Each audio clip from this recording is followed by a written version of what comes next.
So this chapter, son of Drona punished. So in the previous verses, Arjuna arrests Ashwatthama and brings him before Draupadi. So here in the last couple of verses, Draupadi's good character is being glorified. So the moment Ashwatthama was brought in front of her, generally what is expected, because Ashwatthama has killed all the 5 sons of Draupadi, so she is filled with grief. So like Arjuna or like Krishna, she is also equally angry, she is also filled with grief. So but here on contrary, Draupadi is not in a mood to punish Ashwatthama. In fact, the moment she sees Ashwatthama being bound by ropes and then brought before her, and he standing in front of her with his head lowered because of the shame, because of the heinous act which he has committed, she felt compassion for her, for him. So immediately she said, "Please release him. Muchyatam yesha. Please release him. Please release him." So generally, it's not that just she felt compassion, she felt really compassion, she felt really bad that a Brahmana being arrested like this. Immediately she said to Arjuna, "Please release him. It's not wise, it's not proper to arrest a son of a Brahmana, and that too when he happens to be the son of the spiritual master. So please release him." So this in this purport, Prabhupada mentions Arjuna arrested Ashwatthama. When he was arresting, he was also aware that he is a son of Dronacharya. Krishna is also aware. It's not that both of them are not aware. Only Draupadi had to remind them that he is a son of your spiritual master. So here 2 principles of religion, dharma, is being explained. One is that an aggressor, atatayina, one who is a heinous murderer, should be given a death sentence, should be given a capital punishment, because it is for his own good. If not, he has to suffer in the coming lifetimes, not just one lifetime, for the next n number of lifetimes, for many lifetimes he has to suffer for the heinous act he has done. So generally Dharma Shastras say that that's why that kind of a person, a murderer, or a person, one who steals another's wife, or one who occupies another property, so they should be given capital punishment. They should be given immediately, they should be killed. So this is one principle of the Dharma Shastras. So here in this verse, another principle is being explained by Draupadi. Even though she herself is filled with grief, filled with sorrow, what she is actually telling, no, it's not actually right. It's not, it's against the principles to arrest a Brahmana like this. That to a Brahmana who is son of the spiritual master. Please release him immediately. So how can these 2 contradictory statements be there in one situation? Completely contradictory.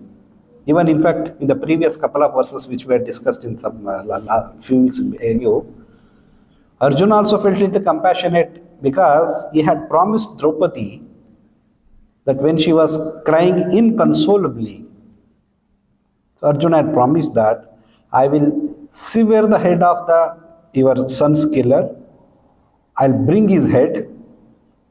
So then after that you do cremation. So after the cremation, one has to take bath, right? So you can stand on the head of the Ashwatthama, your son's murderer, and then take a bath. So this is my promise to you.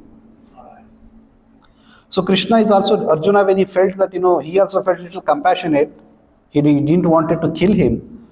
So Krishna is reminding Arjuna, you should kill. Why are you not killing? You have promised your wife that you'll bring his head and she will stand on that head and then take a bath. So then what kind of this thing? You should kill. Krishna is forcing Arjuna to kill. But Arjuna did not immediately kill. He thinks that, okay, let us take him in front of Draupadi. Let her decide what punishment to be given. So Krishna is telling, Arjuna is not obeying, and here Draupadi is complete contrary to both of them. This thing, she is completely telling, not even punishing, just release him immediately. So how come these contradictory principles do exist? In the Vedic principles, it's not just one particular aspect is being explained. If you see a subject matter from different angles of vision, there are different solutions to that. You will find different solutions to a problem when you see from different angles.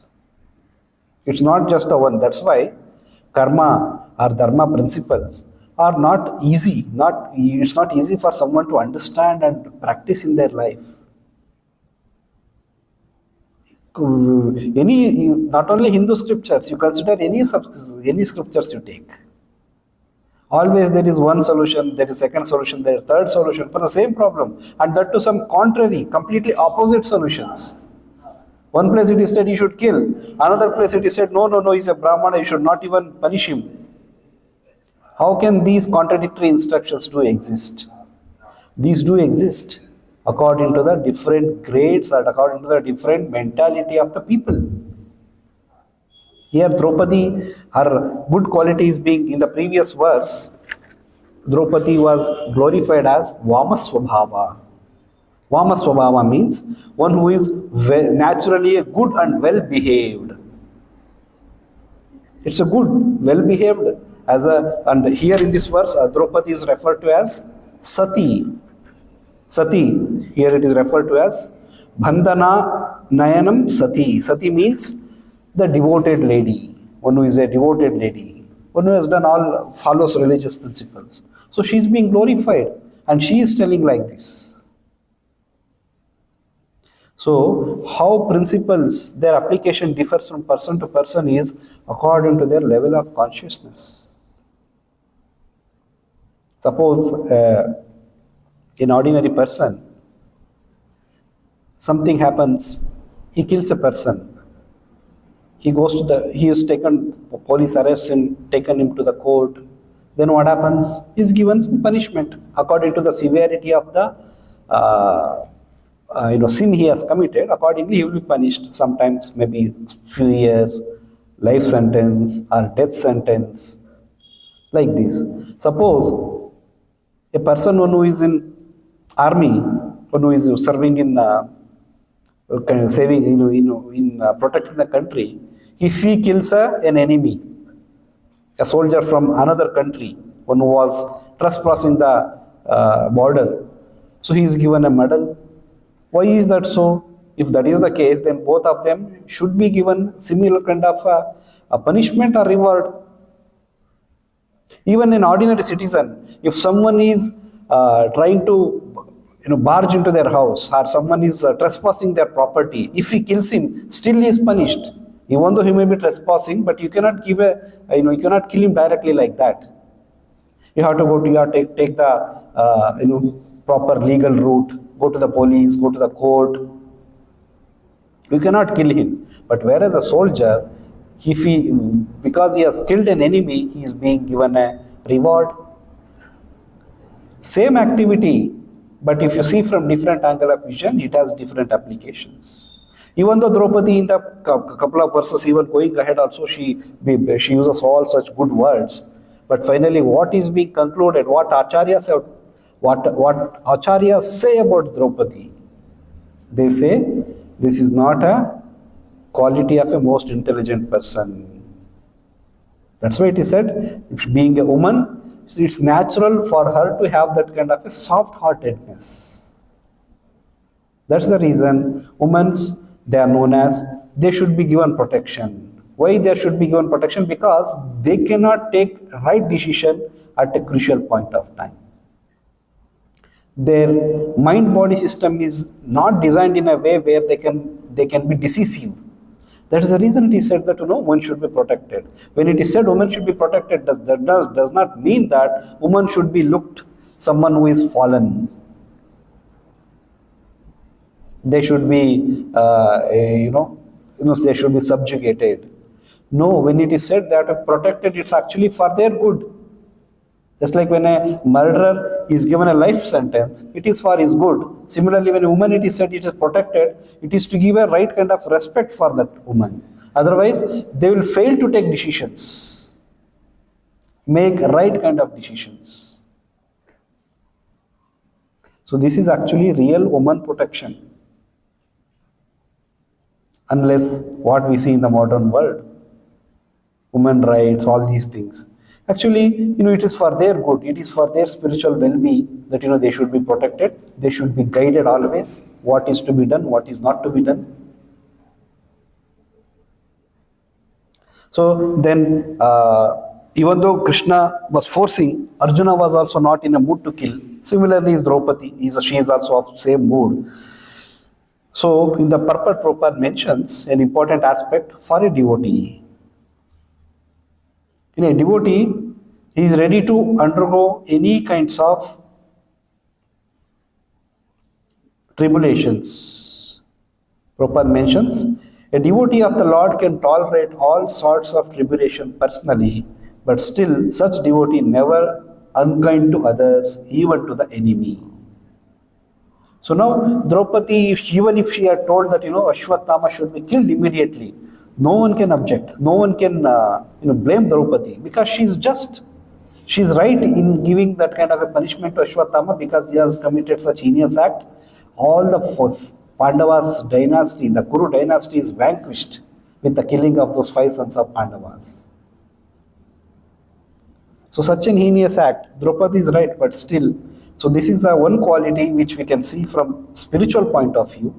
From material point of view, yes, it is woman as a soft-hearted, as a kind-hearted woman, she could not take that harsh decision.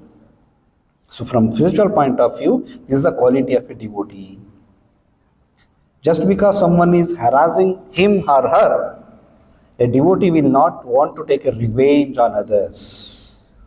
What they want, even if they are harassed, doesn't matter. They always wish good for others. That's why Vaishnava is called as Paradukha Dukhi. He is Titikshava, he is very tolerant. One of the important quality for a devotee in the spiritual life. There are so many qualities which devotee has to acquire. One of the qualities is Titikshava, that is tolerant.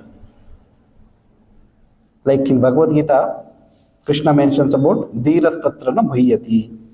So what is Dhira? What is the definition of Dhira as mentioned in that verse? What is the definition of Dhira? One who doesn't react even during provocating situation. Dhira doesn't mean that when everything is going good, a devotee, he always equipoised, is always shanta, he never becomes angry.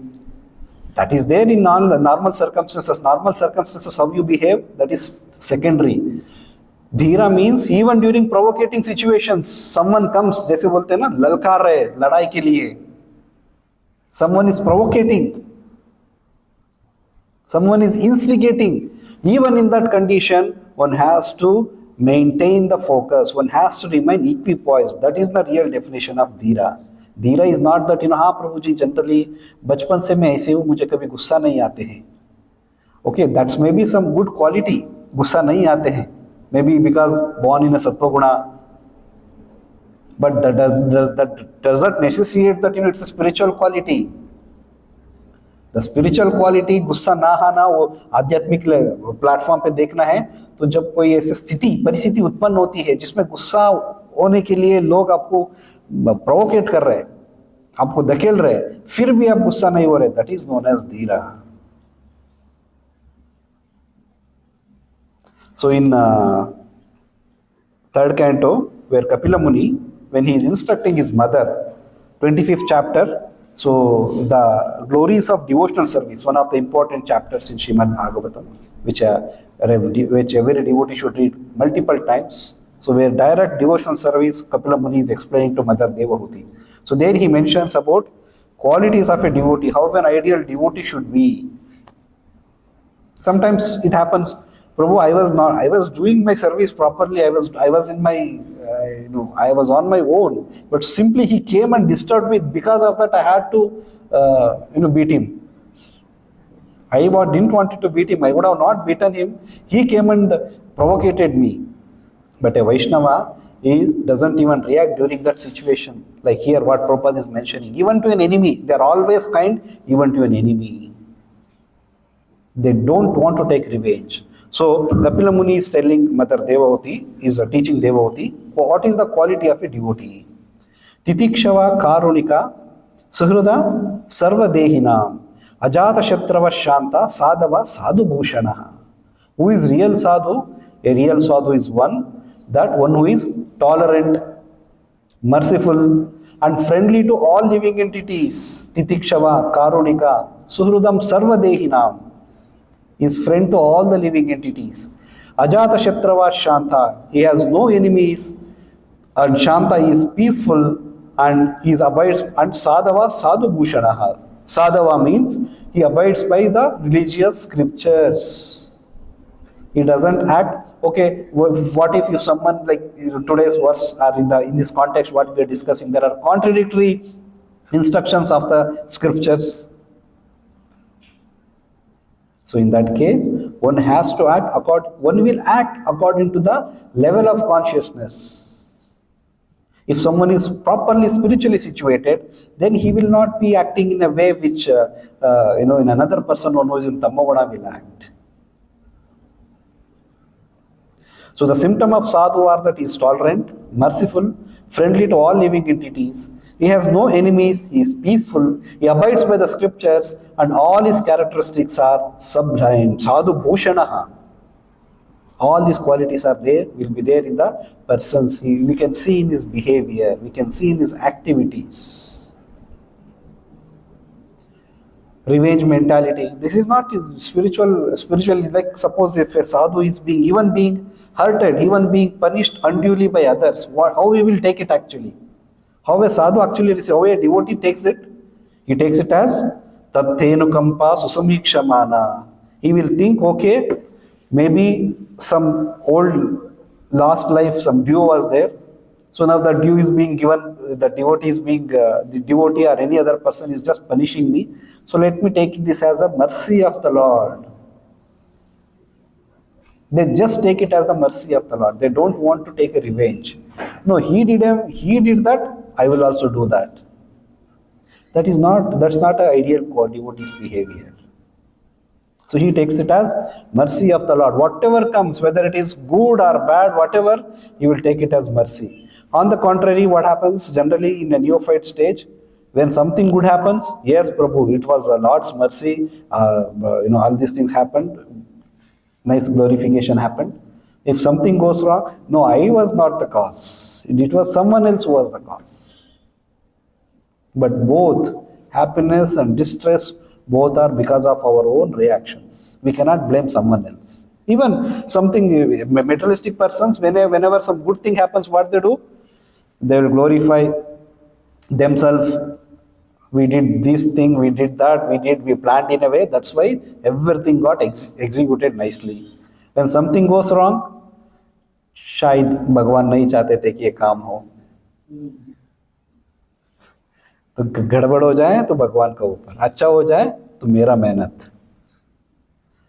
Devotee, he gives due credit to the Supreme Lord for whatever is happening. So in case something is unfavorable, it is happening, you will take it as mercy of the Lord.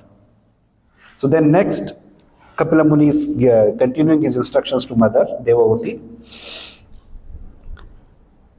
Then that sadhu, one who is sadhava, sadhu bhushana, one who is embodiment of all these good qualities. What are those good qualities? Titikshava, karunika, suhruda sarvadehina, ajata shatru, shanta. So all these qualities, one who is possessing, what he will do after possessing these qualities? Mai ananyena bhavena bhaktim kurvanti ye dridam matkrate tektva karmanas tektva swajana bandhava. So the devotee, when such sadhu engages in staunch devotional service, in any person, one who has having all these good qualities, possessing or developing these qualities, when he is engaged in devotional service, what happens? Without deviation, for the sake of the Lord, he renounces all other connections such as family relationships and friendly acquaintances within the world. He doesn't care for any material relationships because he knows that what spiritually what is good for him. Dharma Shastras also tell, instructions are there where it is said that one should take care of the family members, especially father, mother, or wife, or dependent children. One should be taking care of all these things. So Dharma Shastras, it's mentioned in the Dharma Shastra only. If you are not taking care, you will incur sins.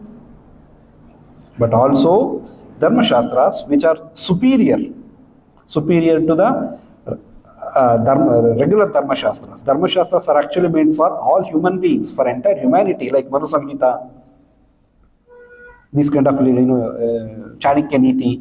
They are known as Dharma Shastras. So they are meant for all humanity, but there are certain transcendental literatures which are meant for devotees, those who want to completely get out of this material world. Dharma Shastras, basically what actually Dharma Shastras are teaching us, that how to live peacefully in this world, following all the Vedic regulations, following the Vedic instructions. One has to lead a life as per the Vedic instructions. If he is not following that, then he is equal to an animal. Dharma vihina pashuvi samana. A person who is without religious principles is equivalent to an animal. So one has to follow. But when one is situated in that consciousness, which consciousness? Ajata Shatrava Shanta, one who is Titikshava Karonika, in that consciousness, then he can give up all family relationships as well. For the sake of the Lord, he renounces all connections such as family relationships and friendly acquaintances within the world. Because he has come to an understanding, come to a stage where he sees what is material and what is spiritual. So, but rest of the Dharma Shastra instructions are meant to bring a person to that consciousness. But one who has come to that consciousness, for him there is no need to follow any Dharma Shastras. That's what, why it looks contradictory for ordinary human being? Because they see from their point of view that this is good, this is not good. सभी माता पिता का चरण में सभी देवी देवता रहते हैं, उनका सेवा है दुनिया का सबसे बड़ा सेवा है. Yes, fact. This is not something like bluffing statement नहीं है, it's a fact. But for whom? For a person one who is in the materialistic way of life, one who is attached to material things. For him, at least to come out of that material conception of life, somewhere he has to put some attachment, right? Instead of putting an attachment to some, ordinary things, okay, you have your family. You develop attachment for at least a family. Entire Indian Vedic system, old Vedic system, when it was said that marriage or taking care of the family, all these things are Vedic instructions only. For what? Otherwise, have you ever seen any two dogs getting married? बारात जा रहे कुत्तों का, या camels का बारात जा रहे हैं.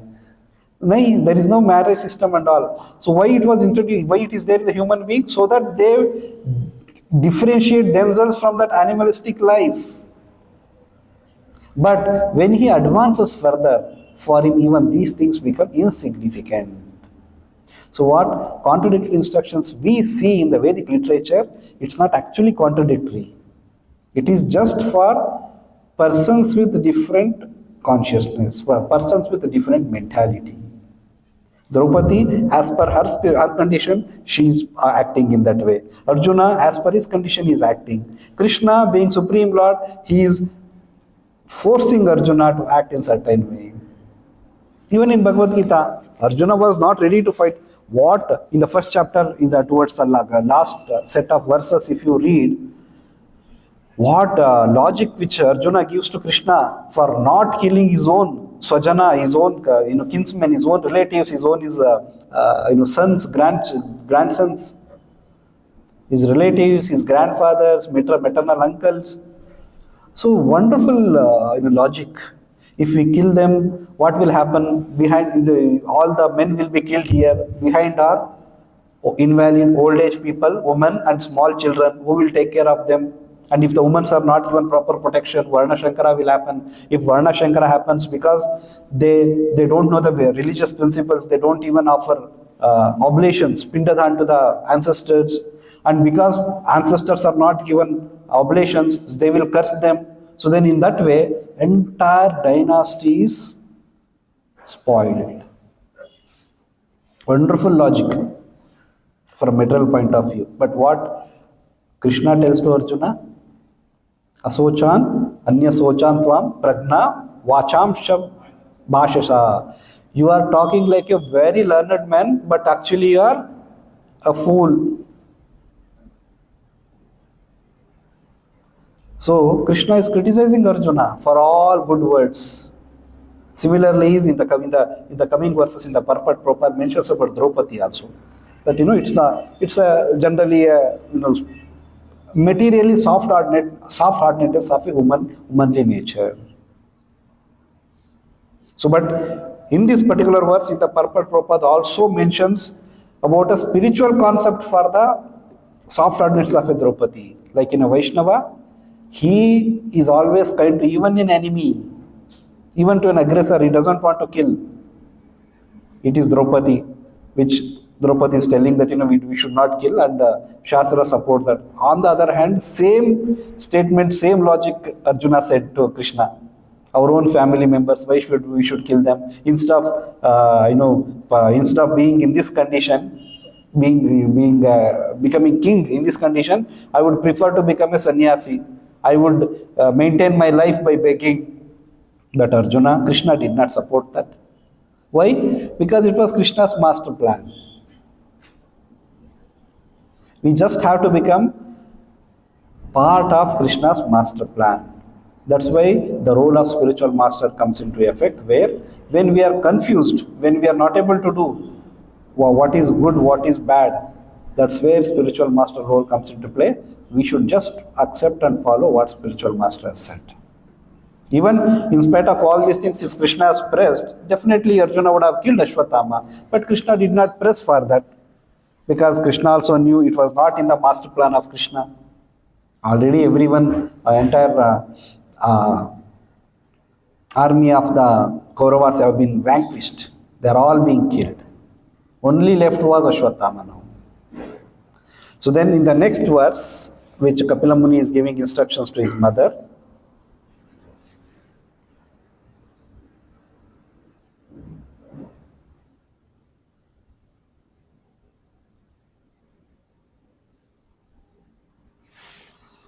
so then finally, Kapila Muni is giving, engage constantly in chanting and hearing about me, the Supreme Personality of Godhead.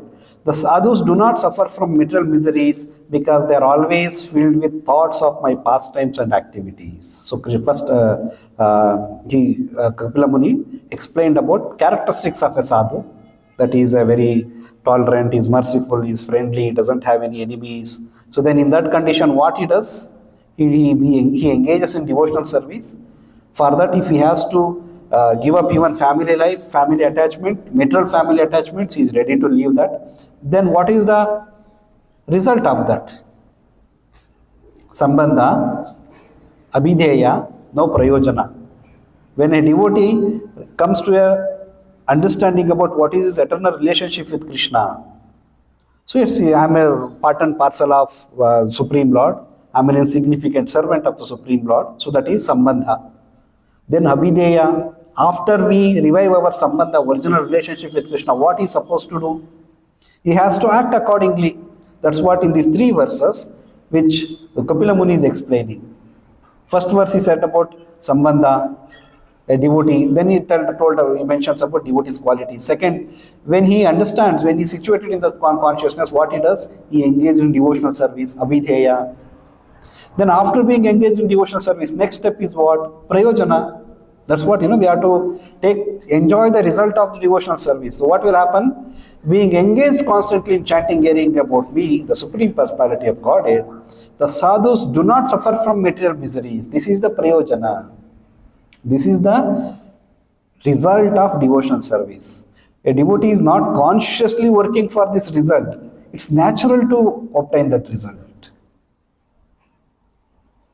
So he is free from material miseries because there always will be thoughts of my pastimes and activities. So because the devotee is constantly engaged in the remembering of the Lord, so then he doesn't actually think too much about what is good, what is bad. So whenever we feel that there are some contradictions, even in our day-to-day life, even in practicing Krishna conscious principles, we may come to a stage where what to do, whether to do or not, whether it is right or wrong, what I am doing. So in that case, just depend on the words of Krishna and spiritual master. Then, and while executing or just following their instructions also, we have to be conscious. So once there was a serpent in a village, so entire village was getting affected by that serpent.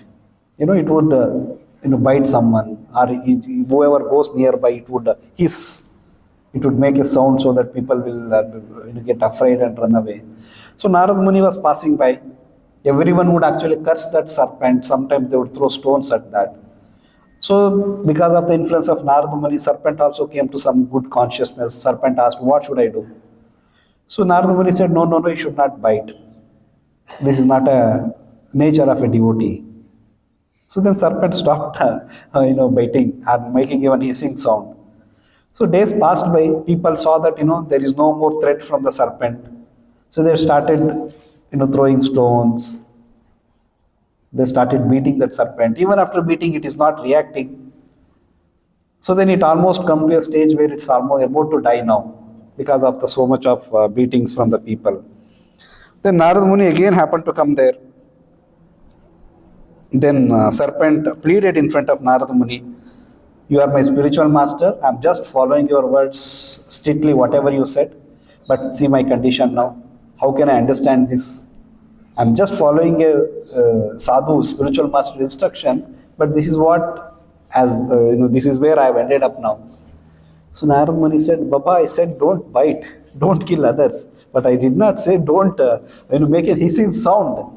When they are coming to beat you, you should have made some sound, then they would run away. That's don't kill. But when they are harming you, at least you have to protect yourself. Sadhu doesn't mean that, one of the quality as mentioned in this verse is, they don't even harm enemy. But when they are affecting our devotional service, our own existence, then at least we need not have to take revenge, but to protect our devotional service, whatever is required, that much we should do. So as mentioned here in this, in the Kapila Muni, as he is mentioning, is tolerant, is very shanta, merciful, he doesn't harm anyone, he doesn't have any enemies. But Vedic literatures also tell about a serpent should be immediately killed. Contradictory instructions. It's not contradictory because serpent is such an animal, so that's why it should be killed. For it is not for any other creatures like that. Any bird or any other small, small animals. For those animals, it is not safe. For a dog or a cat, it is not that immediately they should be killed because they are harmless. They don't do harm to an extent which a serpent does. That's why Bhaktisiddhanta Saraswati Thakur says that Sarpa Krura Kalak Krura. The serpent is always cruel, and whenever we see that, immediately it should be killed. Prabhupada, when he met his spiritual master, Prabhupada had gone to meet Bhaktisiddhanta Saraswati Thakur in Mayapur. And when he saw that Bhaktisiddhanta Saraswati Thakur telling his disciples to kill the serpent, Prabhupada became a little surprised. Oh, how come a sadhu is supposed to be very tolerant, very soft-hearted? Why is he telling to kill the serpent? So the practical application of those instructions depends from situation to situation, according to the consciousness or mentality of the person.